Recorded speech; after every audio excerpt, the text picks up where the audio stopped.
विकास आराखड्याचा अहवाल फेटाळावा अशी मागणी पुणे बचाव समितीच्या वतीने करण्यात आली। जुन्या हद्दीच्या विकास आराखड्याबाबत राज्य सरकारच्या आदेशावरून महापालिका प्रशासनाने पाठवलेल्या अहवालात अनेक विसंगती आहेत। त्यामुळे सरकारने हा अहवाल स्वीकारू नये, तसेच सरकारला अहवालाच्या माध्यमातून खोटी माहिती पुरवणाऱ्यांची चौकशी करावी। तसेच विकास आराखड्यासंदर्भात उच्च न्यायालयात याचिका दाखल झाली होती। न्यायालयाच्या आदेशानुसार सरकारने पालिकेस पत्र पाठवून त्याबाबतचा अहवाल सादर करण्याच्या सूचना दिल्या होत्या। त्यानुसार नगर सचिवांनी अहवाल सरकारकडे पाठवला आहे।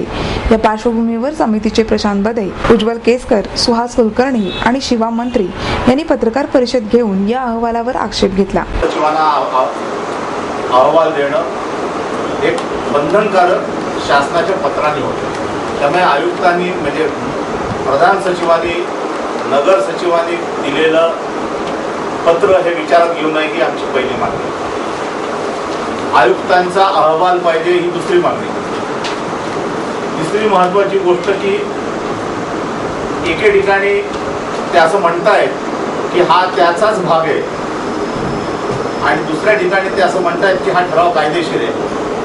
हे दोन्ही विधानं एकमेकांशी विसंगत। एका सभासदाला एकच उपसूचना मांडता येते हे कलम 36 मधली बाब नगर सचिव नमूद करतात आणि आपल्याला माहिती असेल की त्या दिवशी किती जणांनी उपसूचना मांडल्या।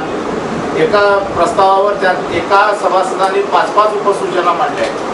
असं सगळं असताना देखील हे दोन्ही ठराव कायदेशीर आणि फार चांगला जाणीवपूर्वक त्यांनी शब्द वापरला, हे ठराव कायदेशीररित्या पास झाले, हे ठराव कायदेशीर झालेत असं म्हणले नाही।